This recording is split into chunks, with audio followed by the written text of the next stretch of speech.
जय गुरुदेव।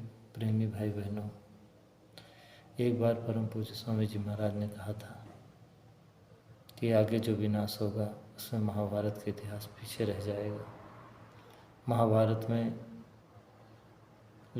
काफ़ी लोग मारे गए।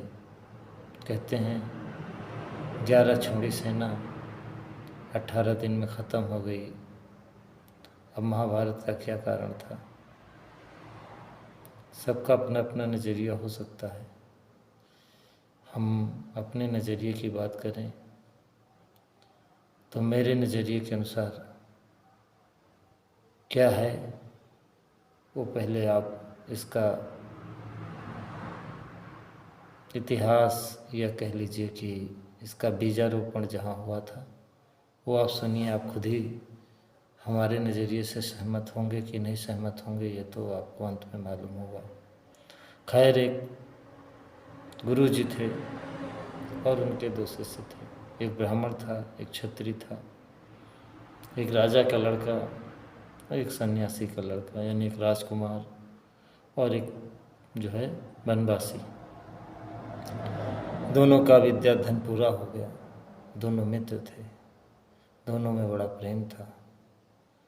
उसके बाद राजा का लड़का अपने रास्ते निकल गया, यानी अपने रास्ते पर चला गया, यानी राजा बन गया वो राजकुमार। और जो सन्यासी का लड़का था, यानी कि वो गुरु बन गया। वो शिष्यों को विद्या सिखाने लगा, धनुर्विद्या और जो भी विद्या उसने गुरु से पाई थी, और अपने अपने रास्ते पे अपना अपना काम करने लगे। लेकिन अचानक एक दिन सन्यासी के मन में हुआ कि अपने गुरु भाई से मिला जाए। बड़ा प्रेम था। आज भी जो लोग साथ पढ़े हैं कक्षा 1 से लेकर के, और कहना चाहिए आज की डेट में नर्सरी से लेकर के और जो PhD तक की जो पढ़ाई होती है और जो भी तमाम तरह की पढ़ाई ट्रेनिंग होती है, उन दौरान जो साथ में पढ़ते हैं बच्चे बच्चियाँ, उनका आपस में कुछ एक अलग ही तरह का लगाव होता है। गांव घर की मित्रता, बिजनेस व्यापार की मित्रता में वो प्रेम नहीं रहता। वहाँ पे स्वार्थ की भावना रहती है, या कह लीजिए कि यानी लाभ की भावना रहती है। लेकिन जो सहपाठी होते हैं, क्लास फेलो होते हैं, यानी कि उनके अंदर, या गुरु भाई कह लीजिए, गुरु बहन कह लीजिए, उनके अंदर एक अजीब टाइप का प्रेम।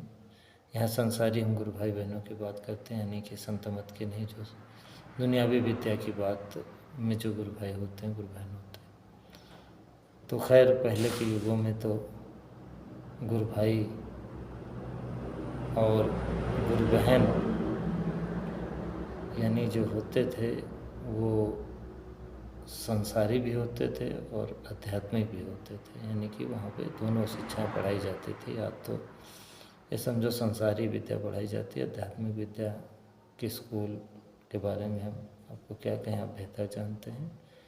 खैर, अपने यहाँ तो आध्यात्मिक विद्या भी पढ़ाई जाती है। संत मत में तो छोटी छोटी सभी बातें पढ़ाई जाती हैं, नैतिक शिक्षा पढ़ाई जाती है। अब यह है कि गुरु इशारे में बता देते हैं भाई ये काम कर लो, दया कर देते हैं। लेकिन वो अब स्कूली शिक्षा तो स्कूल में ही मिलेगी, और ट्रेनिंग और जो कॉलेज हैं, चाहे कानून की पढ़ाई हो, डॉक्टरी की पढ़ाई, इंजीनियरिंग की पढ़ाई हो, PhD हो, और जो भी मास्टर डिग्रियां हैं और स्नातक डिग्रियां हैं, और जो हाई स्कूल, इंटर, और ये जो प्राइमरी, जूनियर और ये सब नर्सरी KG, इनकी तो अलग ही पढ़ाई होती है।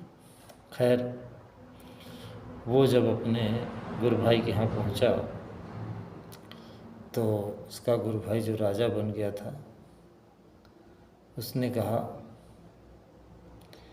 कि अरे हमारी तुम्हारी कैसे मित्रता। जब उन्होंने द्वारपाल से कहा कि बता दो भाई, राजा को तो पहले सूचना दी जाती चाहे कोई भी आए, तो द्वारपाल से कहा कि भाई बता दो तुम्हारा मित्र आया है। तो राजा को सूचना दी गई कि हाँ ये फलाने आए हैं और तुम्हारे मित्र हैं। तो खैर उन्होंने वहीं वापस कर देना चाहिए, भाई ठीक है हम नहीं मिलना चाहते, हमारे उनकी मित्रता अब कैसी। लेकिन उन्होंने सामने बुला करके कहा कि द्रोण, तुम्हारी हमारी कैसी मित्रता, तुम एक भिखारी के लड़के और मैं एक राजा का लड़का हूँ, ठीक है हम साथ में पढ़े थे। इस तरह से उन्होंने गुरु भाई का अपमान किया। इस तरह से द्रोण को बहुत ही जो है, इनको द्रोणाचार्य लोग कहते हैं, आचार्य तो बाद में नहीं। तो खैर वो द्रोण नाम है, आज भी उनके नाम से द्रोण पुरस्कार दिया जाता है। तो खैर उन्हीं के नाम से उनके लड़के का नाम द्रोणी पड़ा। तो द्रोण जो है, इन्हीं द्रोणाचार्य जी जो है वहाँ से चले आए, लेकिन जो है बदले की आग उनके मन में धधक रही थी। विद्या तो उनके पास थी ही। उन्होंने कहा मैं ऐसा धनुर्धर तैयार करूँगा, जो ये राजा है, जो मेरा मित्र है द्रुपद, इसको घमंड हो गया राज्य का, तो वो इसको जीत करके मेरे कदमों में जब डाल देगा तभी मुझे सुकून आएगा, चैन आएगा। खैर उन्होंने इसके लिए सोचा कि कैसा राजकुमार हो। अब राजकुमार अकेले कितना भी उसको धनुर्धर बना दिया जाए, लेकिन अब एक कुछ नियम होता है कि भाई सेना के साथ लड़ेगी तो फिर एक का पूरी सेना से लड़ना भी असंभव जैसा है। तो खैर उन्होंने सोचा ऐसा कौन राजकुमार होगा और ऐसा किसके, यानी कि राजकुमार जो होगा वो उसका राजा कौन होगा, जिसकी यानी कि उसका पिता कौन होगा, जिसकी सेना बड़ी होगी, जो द्रुपद की सेना से टक्कर ले ले। खैर वो ये सब सोच करके हस्तिनापुर गए और भीष्म पितामह से कहा मैं शिक्षा देना चाहता हूँ आपके राजकुमारों को। तो उन्होंने कहा ठीक है। तो 100 कौरवों और 5 पांडवों को शिक्षा देने लगे। हालांकि उन्होंने प्रण कर रखा था मैं किसी अन्य को शिक्षा नहीं दूंगा, इसीलिए उन्होंने एकलव्य को शिक्षा नहीं दी। उन्हें 105 राजकुमारों को शिक्षा दी और अर्जुन वो इस ताक में ही थे कि कौन परीक्षा लिया ही उन्होंने, देखते हैं सबसे ज़्यादा धनुर्धर कौन होगा। आपको पता है अर्जुन सबसे ज़्यादा धनुर्धर निकले। उसके बाद जब दक्षिणा का समय आया तो उन्होंने अर्जुन से यही कहा कि द्रुपद को बंदी बना के मेरे चरणों में डाल दो, यही तुम्हारी गुरु दक्षिणा। तो अर्जुन ने एक शिष्य का फर्ज निभाया और द्रुपद को जो है हरा करके युद्ध में और बंदी बना करके गुरु के चरणों में डाल दिया। तो द्रुपद से द्रोणाचार्य ने कहा कि द्रुपद अब बताओ भिखारी कौन है और राजा कौन है। अब सारा राज्य तो तुम्हारा मेरा हो गया, क्योंकि तुम मेरे चरणों में बंदी पड़े हुए हो। ये मेरा शिष्य गुरु दक्षिणा में ले आया, तुमको बंदी बना के तो राजा बंदी हो गया। तो राज्य भी जो है जिसका बंदी होता उसी को हो जाता। तो कहा द्रुपद राज्य तो मेरा है और तुम मेरे दास हो, गुलाम हो, बंदी हो। तुमको तो प्राण मेरे हाथ में तुम्हारे, चाहे मैं तुमको क्षमा दान दे दूँ चाहे प्राण दंड दे दूँ। तो कौन भिखारी है, कौन राजा है। तो बात तो सही थी, लेकिन अब यह है कि ये बात जो है द्रुपद को भी बुरा लगी। उस समय तो उन्होंने क्षमा जो भी था किसी तरह से जो है मतलब उनकी बात का समर्थन किया। उसके बाद फिर वो अंदर अंदर बदले की भावना लेकर के जो है लौट आए और जो है अपने राज्य में आकर के उन्होंने विद्वानों को बुला करके इस अपमान का बदला लेने के लिए प्रण किया कि हम इसका बदला द्रोणाचार्य से जरूर लेंगे। तो उन्होंने विद्वानों को बुला करके कहा कि इसका बदला कैसे लिया जा सकता है। तो विद्वानों ने अपना जो है निष्कर्ष निकाल के कहा कि आप एक यज्ञ करिए, जिसमें से ये संकल्प लीजिए कि जो इस संकल्प के साथ मैं यज्ञ करता हूँ कि मुझे द्रोणाचार्य से बदला लेना है। तो खैर उन्होंने उस संकल्प के साथ यज्ञ किया। तो जिसमें से उसको पूरा करने के लिए जैसा संकल्प होता उसी तरह से प्रकृति के विधान के अनुसार वो जो है उसी तरह जो है कारण बनता है। तो उससे एक कन्या पैदा हुई, एक लड़का पैदा हुआ और उस कन्या वही द्रौपदी बनी और उसका लड़का यानी कि जो उससे पैदा हुआ लड़का यज्ञ से वो धृष्टद्युम्न बना। और आप जानते हो कि वो चूँकि अग्नि से पैदा हुई थी यज्ञ कुंड से, यज्ञ कुंड की अग्नि से, तो वो तेज थी अग्नि की तरह और सुंदर भी थी, तेजोमयी थी, जैसे अग्नि तेज होती थी तो सुंदरी थी, यानी कि कहना चाहिए। तो उसके स्वयंवर में भी अब देखिए कि लड़की जब पैदा हो गई अग्निकुंड से उत्पन्न हो गई तो उसके बाद विवाह की धीरे धीरे बड़ी हुई। उसके बाद जब विवाह के योग हुई तो द्रुपद ने जो है एक तरह से स्वयंवर किया देखो, ये सब द्वापर का स्वयंवर बहुत ही कठिन था, त्रेता का भी स्वयंवर बहुत कठिन था, जो नहीं, जिस तरह नहीं करना चाहिए लोगों को। और सतयुग का स्वयंवर सही होता था, जैसे कि आपने सुना होगा जब नारद जी को मोह हुआ था तो विष्णु भगवान ने जो स्वयंवर यानी मायावी बनाया था, उसमें जो करे स्वयंवर सोन पाला आए तहाँ विविध महिपाला, वहाँ बहुत सारे राजाएँ थे। तो आप इस बात को समझो, स्वयं का मतलब ये होता है जो अपने आप बिना किसी बाधा और शर्त के जो है वर चुने, तो वो स्वयंवर है, यही सत्य है। स्वयंवर राम है तो स्वयं नाम के अनुसार ही होना चाहिए। लेकिन ये राजा जनक की भूल कहिए, गलती कहिए, प्रारब्ध चाहिए, क्या होनी चाहिए कि उन्होंने ये राम की महिमा उजागर करने का कुछ विधान जो भी रहा हो, जैसा भी यानी कि युग के अनुसार, लेकिन उन्होंने बाद में पछतावा हुआ कि हमने ऐसा क्यों जो है स्वयंवर में शर्त रखी। जब आपने शर्त ही रखी तो फिर इस कन्या के लिए कहाँ स्वयं का वर चुनने की कहाँ फिर वो रह गई, फिर तो वो मजबूर हो जाएगी कि भाई जो जैसा उसका पसंद होना पसंद हो, लेकिन वो शर्त पूरी कर देगा तो उसके साथ उसको विवाह करना पड़ेगा। पिता या जो भी शर्त रखा है, ऐसे ही समझ लीजिए कि ये जनक आपने बाद में पछतावा हुआ जब कोई नहीं तोड़ पाया था। खैर फिर उन्होंने ऐसा कुछ कह भी दिया जो लक्ष्मण को बुरा लगा था। खैर उस बात को छोड़िए आप, लेकिन अभी आप जान लीजिए कि उन्होंने फिर नाम तो स्वयंवर का था, लेकिन शर्त बहुत ही कठिन थी। आपको पता उस शर्त के पीछे भी अपनी जो है मनोभावना थी, उसकी स्वयं लड़की कौन सा वर चुनेगी, उसकी क्या इच्छा होगी, इससे कोई मतलब नहीं था। लेकिन अब ये है कि जो है उसका नाम लोग स्वयंवर देते थे। खैर वो स्वयंवर की शर्त आप जानते हो कि खोलते कड़ाह में उस ऊपर घूमती हुई मछली की छाया को देख करके ऊपर को निशाना करके घूमती मछली की आँख में तीर मान रहा था और नीचे देखना था खोलते कढ़ाई में उसकी छाया को। तो उसका सिर्फ यही मतलब था कि ऐसा धनुर्धर जो कि अर्जुन को भी परास्त कर सके, क्योंकि अर्जुन ही बंदी बना कर लेकर के गुरु दक्षिणा के रूप में उनके यानी कि गुरु भाई द्रोणाचार्य के चरणों में डाला था। यानी कि समझ लीजिए एक तरह से उनका राजपाट सब हार लिया था, यानी कि और भिखारी जैसा और बंदी बना दिया था।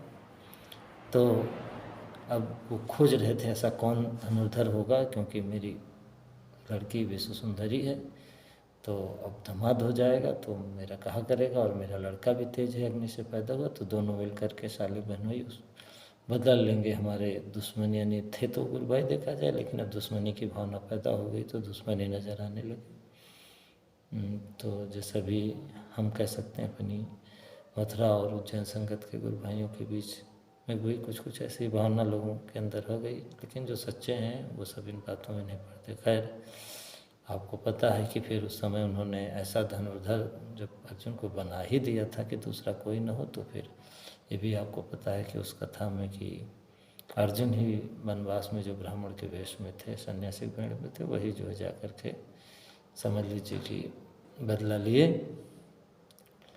खैर अब द्रौपदी कृष्ण को मानती थी, हालांकि ये आप सर्वविदित है कि द्रुपद भी जानते थे कि हमारा जो दुश्मन है द्रोणाचार्य, और वो समझ लीजिए कि उसका जो शिष्य है यानी कि अर्जुन जिसने बंदी बना है गुरु दक्षिणा मुझे, तो उसका तो उसकी दुश्मनी उसकी वैर जो है समझ लो दुर्योधन है, हालांकि परिवार का है।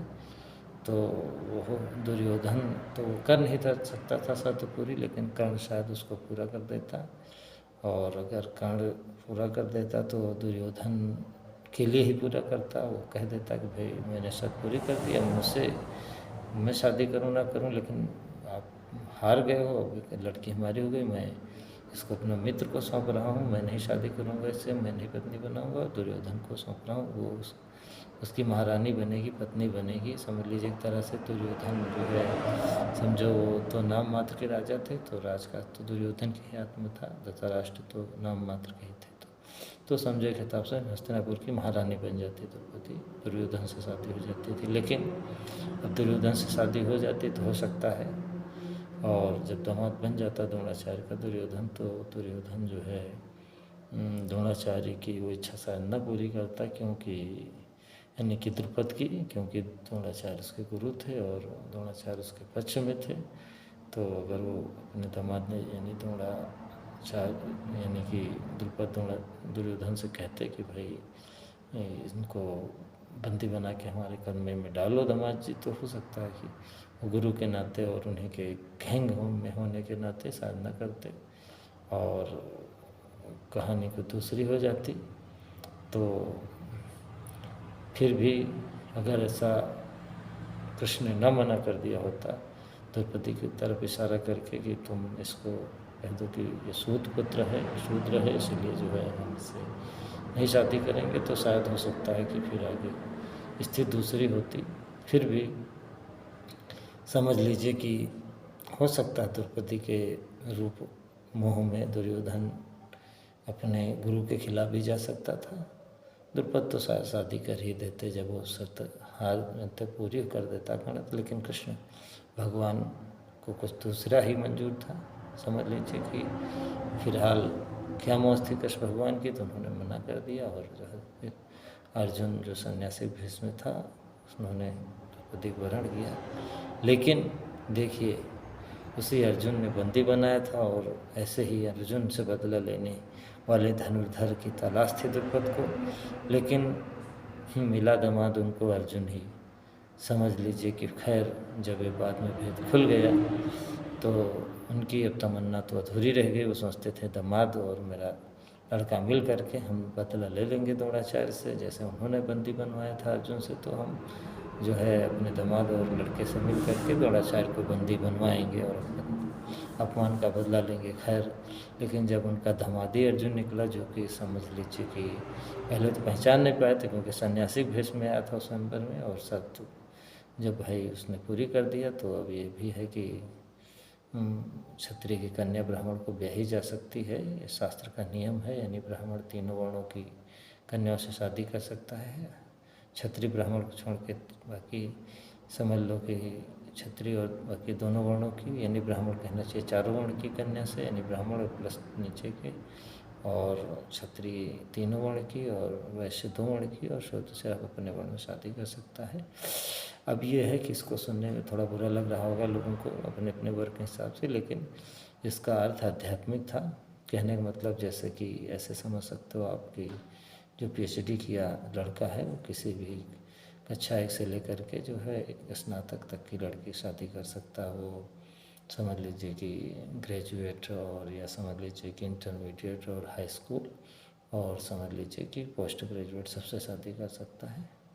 लेकिन जो समझ लीजिए कि ग्रेजुएट वो पोस्ट ग्रेजुएट से नहीं कर सकता। ऐसे डिग्रियां थी, यानी कि पत्नी का थोड़ा कम होना चाहिए, तभी वो मानेगी अपने पद की बात, अपने पति के शासन में रहेगी कहना चाहिए। तो अबला नारी सहजड़ जाति में ने बताया कि वो थोड़ा जो है ये माया का रूप होती हैं, तो इसलिए जो है इनको इस तरह विधान जो है बनाया गया था। तो खैर वो ब्राह्मण कुमार के रूप में अर्जुन जो क्षत्रिय थे शादी हो गई, और उसके बाद जब ये मालूम पड़ा द्रुपद को तो अब ये कर भी क्या सकते थे। खैर फिर जब टाइम आया तो उन्होंने, यानी महाभारत हुई, तो उन्होंने फिर, अब आप समझिए कि महाभारत में चूँकि अब ये हुआ कि भाई कर्ण तो पूरी कर सकता था शर्त, लेकिन जब उसको सूत्र कह करके उसका अपमान किया गया तो ये हुआ कि जब वो ब्राह्मण कुमार के भेष में जो अर्जुन ब्याह ले गए तब तो थोड़ा बुरा नहीं लगा दुर्योधन को। चलो ये है कि कृष्ण के इशारा करने द्रौपदी ने मना किया, तो ये सब देख ही रहे थे लोग, तो इसलिए वो थोड़ा कृष्ण से बुरा मान गया, जबकि वो रिश्ता तो था ही कृष्ण से, क्योंकि वो समझ लो कि उनकी माँ की देवरानी यानी कुंती के समझ लीजिए वो भतीजे थे। कुंती उनकी बुआ थी, उस हिसाब से जो है उनकी माँ भी बुआ थी यानी गंधारी भी, तो वो समझो के हिसाब से चचेरे समझ लीजिए कि मामा का, यानी कि कहना चाहिए कि चाची के भाई के लड़के थे, यानी कि कुंती के भाई के लड़के थे कृष्ण भगवान। तो समझ लीजिए कि फुफेरे वो ममेरे भाई थे, यानी मतलब वो उनका फुफेरा भाई था, तो रिश्ता तो था ही। खैर जो है, लेकिन जब ये पता चला कि वो ब्राह्मण कुमार नहीं, वो तो अर्जुन है, और अर्जुन यानी समझ लीजिए कि द्रौपदी से शादी हुई है, तो वो फिर अर्जुन क्या, वो तो पता लगा कि तो पांचों भाइयों से शादी हो गई उसकी, तो एक हिसाब से वो भाभी बन गई। चूँकि दुष्ट बड़े थे दुर्योधन से, तो अब यह जब इंद्रप्रस्थ में महल बना और ये देखने गया तो वहाँ पे क्योंकि वहाँ की रचना से दिग्भ्रमित हो गया, तो इन्होंने समझाया तो पति ने कि देखो देवर जी उधर पानी है, लेकिन ये नहीं माना और थोड़ा घमंड का भाव था इसके अंदर कि है मूर्ख मुझको जो है बताती है। और फिर वो जो है जब गया वहाँ पे तो चूँकि पानी था उसकी रचना ही कुछ यानी कि समझो लाइट की और उस तरह की बनी थी कि वो फर्चे से दिख रही थी, और उसने जब पैर रखा तो जाहिर सी बात है उसी के अंदर घुस गया पानी में खप से। तो अब ये है कि द्रौपदी को इसी बात में हंसी आ गई, क्योंकि भाई भाभी लगती थी और देवर था, बताने पर भी थोड़ा अकड़ में बोला था वो अहंकार में, तो इसलिए और हंसी आ गई उसको। अब ये है उस हंसी में थोड़ी उनसे ये गलती हो गई कि जो उन्होंने कह दिया अंधे का लड़का अंधा ही होता है, तो मतलब ये मजाक में उन्होंने कहा था एक भाभी होने के नाते यानी कि देवर भाभी के रिश्ते से, लेकिन जो है यही बात अहंकारी को बुरा लग जाती है, और दुर्योधन भी अहंकारी था और बुरा लग गई। खैर अब ये है उसके पीछे कारण ये भी था कि वो उसको पत्नी बनाना चाहता था लेकिन बना नहीं पाया, और फिर महाभारत उसी के कारण से फिर जुआ हुआ, वनवास हुआ, फिर उसका हल नहीं निकला, फिर उसी राजपाट के बंटवारे को लेकर महाभारत हुआ। तो प्रेमियों मैं आपको ये बताना चाह रहा था कि महाभारत का मेरी नज़र में कारण था एक गुरु भाई का अपमान। तो देखियो ये तो अमीरी और गरीबी और परिस्थितियाँ बदलती रहती हैं कि आज कोई गद्दी पे बैठा कल कोई गद्दी पे बैठेगा, सच्चाई एक न एक दिन सामने आएगी, लेकिन जो है गुरु भाइयों का जो रिश्ता है वो बना रहना चाहिए। प्रेमियों तो ये समझ लीजिए कि ऐसे ही अब मैं जो है आपको बताना चाहूँगा कि दो भाइयों का और जो दो गुरु भाई भी थे उनके बीच का झगड़ा, जैसे महाभारत में दो भाइयों का जो चचेरे भाइयों के बीच के झगड़ा पूरी दुनिया के जो है यानी कि कहना चाहिए सैनिकों का राजाओं का झगड़ा बन गया, यानी कि जो दो परिवार की लड़ाई थी वो विश्व युद्ध का रूप लिया। ऐसे ही समझ लीजिए कि जो दो गुरु भाई थे और भाई भी थे सगे, उनके बीच का जो झगड़ा ये समझ लीजिए पूरी जो इंडिया में इंडिया के बाहर जो संगत थी उसमें जो है झगड़ा कह लीजिए या विभाजन कह लीजिए, उसका फाट कह लीजिए, उसका कारण बना। वो दो गुरु भाई या दो भाई कौन थे? ये जो अपना मठाधीश बैठा मथुरा में, इसी का जो बाप था चरण सिंह और इसका जो चाचा था यानी हरदयाल सिंह उर्फ वीरू सिंह। तो आपको पता है गुरु महाराज जब 116 साल में 2012 में शरीर छोड़े तो इस हिसाब से गुरु महाराज का जन्म जो है 1896 के आसपास हुआ, और 6 साल में जब घर छोड़ दिया तो ये आप कह सकते हो 1902 के आसपास गुरु महाराज निकल गए। गुरु महाराज कहते थे तुम मुझे क्या बताओगे, मैंने तो जो है समझ लीजिए कि गुलामी भी देखी, अंग्रेज़ों का यानी गांधी का स्वतंत्रता संग्राम भी देखा, उसके बाद जो फिर आज़ादी भी देखी, आज़ादी के बाद भी नेताओं की कहते थे कि सब देखा, तो तुम मुझे क्या बताओगे, मैंने तो बहुत कुछ देखा। कहने मतलब गुरु महाराज ने कई पीढ़ियों का एक ज़माना देख लीजिए, अब 100 साल के ऊपर, और बचपन से ही घर से निकल के दुनिया ही देखा स्वामी जी महाराज ने, सब जगह हिंदू मुसलमान सिख ईसाई सभी जगह देखा। तो कहने का मतलब है कि 1902 में जब वो जिस लड़के ने घर छोड़ दिया हो और एक जमींदार ख़ानदान के गुरु महाराज थे, तो ज़मीन जायदाद तो थे ही, लेकिन अब यह है कि वो बहुत ज़मीन जायदाद इधर उधर हो गई, फिर जमींदारी प्रथा ख़त्म हुई। आपको पता है देश की आज़ादी के बाद जो सैलिंग में ज़मीन चली गई तो बहुत लोगों के पास वो ज़मीन चली गई कहने मतलब। लेकिन जब ये पता चला जुलाई 2004 में गुरु महाराज का यानी जन्मभूमि खतौरा है, तो वैसे तो उनका जन्मभूमि खतौरा नहीं थी, उनका तो गांव कुछ दूसरा ही था, मैं फिर बताऊंगा क्योंकि बातें बहुत हो जाएंगी, लंबी हो जाएंगी।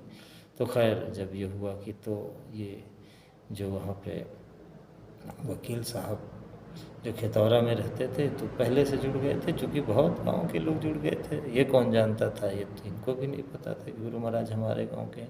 अब आप समझो कि अगर इनको पहले से पता होता, जिस संगत में तो बहुत पहले आए गुरु महाराज ने तो खोला बाद में खतौरा, वो जो नील की कोठी खतौरा और सरदार नगला खेड़ा के बीच में वो नील की कोठी पड़ती है, खतौरा गाँव में नहीं है। तो आप समझो इस चीज़ को कि जब इनको पता होता तो पहले से नहीं कहते गुरु महाराज हमारे गाँव के हैं।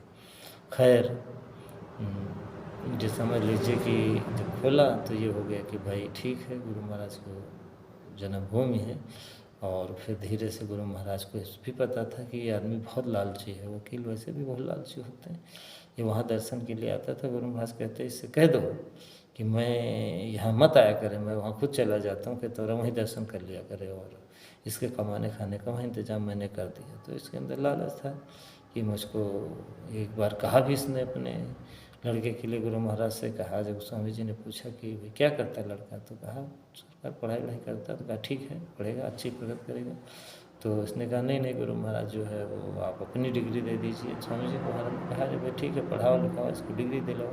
तो इसके बाद ने कहा गुरु महाराज अपनी डिग्री दे दी। तब गुरु महाराज ने कहा था कि नहीं बच्चा, अरे कहा वो तो कोई और होगा, वो तो कोई और ही होगा। तो समझ लीजिए कि वो मतलब था स्वामी जी का, वो जो होगा वो थोड़ा, वो कहा ऐसे नहीं मिल जाती वो डिग्री, उसके लिए बहुत मेहनत करनी पड़ती है, त्याग तपस्या और निर्मलता आती है और सब। यानी कि कहा वो तो कोई दूसरा ही होगा, वो कोई और होगा। तो मतलब आप समझो कि इसके अंदर लालच की भावना थी। तो गुरु महाराज कहते थे कि इसको कह दो यहाँ मत आया करे, इसके कमाने खाने का मैंने वहाँ इंतजाम कर दिया। तो गुरु महाराज ने वहाँ फिर एक अलग ट्रस्ट बनाई। चाहते थे स्वामी जी से जितने तमाम अदर ज़िलों में जो आश्रम थे वो सब जय गुरुदेव धर्म प्रचारक संस्था, जय गुरुदेव धर्म प्रचारक ट्रस्ट से कनेक्टेड थे, संबंधित थे, उसी से ज्वाइंट थे, संबद्ध थे।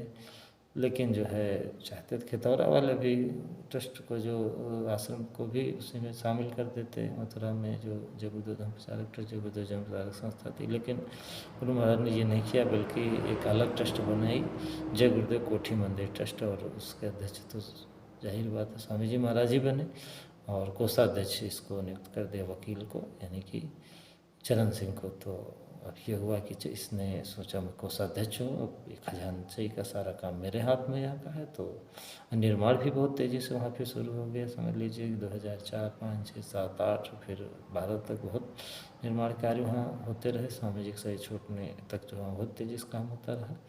खैर उसके बाद जो है ज़मीन भी जो है धीरे धीरे बहुत लोगों ने, यानी समझ लीजिए कि ट्रस्ट में ज़मीन आती गई, लोगों ने दिया हुआ, या समझ लीजिए कि खरीदी गई उसके बाद। लेकिन मैं एक बार गया वहाँ पे मई 2008 में, तो मैंने देखा कि वो जो कहना चाहिए कि उत्तर और पूरब के कोने की तरफ वो जो सिरा है, यानी कि जैसे मंदिर में खड़े हो कुआं की तरफ से, तो बाएं हाथ की जो सीधी मतलब चली गई है बाउंड्री के लीजिए सीमा रेखा, तो आगे जा कर के थोड़ा उसमें क्या था, अंदर को जो घुस करके फिर समझ लीजिए एक थोड़ा सा भाग उसमें से घुसा हुआ था अंदर इसका भाग। वो समझ लीजिए मैंने पूछा ये थोड़ा इधर निर्माण बीच में पड़ा हुआ, तो लोगों ने बताया कि भाई ये विवादित है, ये पंकज के समझ लीजिए चाचा का है, हरदयाल उर्फ पीरू का है, और ये उसका खेत है, वो ट्रस्ट में नहीं देना चाहते हैं, और इसी का विवाद चल रहा है। तो प्रेमियों, इन दो भाइयों का फिर विवाद हुआ। चरण सिंह ने कोषाध्यक्ष की हैसियत से जो है मुकदमा दायर किया उस ज़मीन का, और इसने समझ लीजिए कि इनके चाचा ने अपना हक दायर किया। दोनों का विवाद हुआ। अब दोनों भाई, दोनों गुरु भाई, सगे भाई और गुरु भाई, और जब वहाँ पे इटावा कोर्ट में खड़े होते थे तो समझ लीजिए गुरु महाराज की बदनामी होती थी। तो गुरु महाराज, खैर ये कितने दिन चला ये तो मैं नहीं कह सकता, लेकिन फिर गुरु महाराज ने उसी के विवाद को निवारण करने के लिए, संस्था की तरफ से वो बात था, तो गुरु महाराज ने, कोषाध्यक्ष ने जो चरण सिंह थे वो समझ लीजिए कि कोषाध्यक्ष थे, तो गुरु महाराज ने चूँकि समझाया बुझाया होगा ही होगा, उसके बाद फिर ये लोग नहीं माने होंगे, तो गुरु महाराज ने जो है फिर अध्यक्ष की हैसियत से जय गुरुदेव कोठी मंदिर ट्रस्ट खितौरा की हैसियत, अध्यक्ष की हैसियत से उस विवाद को खत्म करने के लिए एक विवाद निस्तारण प्रार्थना पत्र दिया।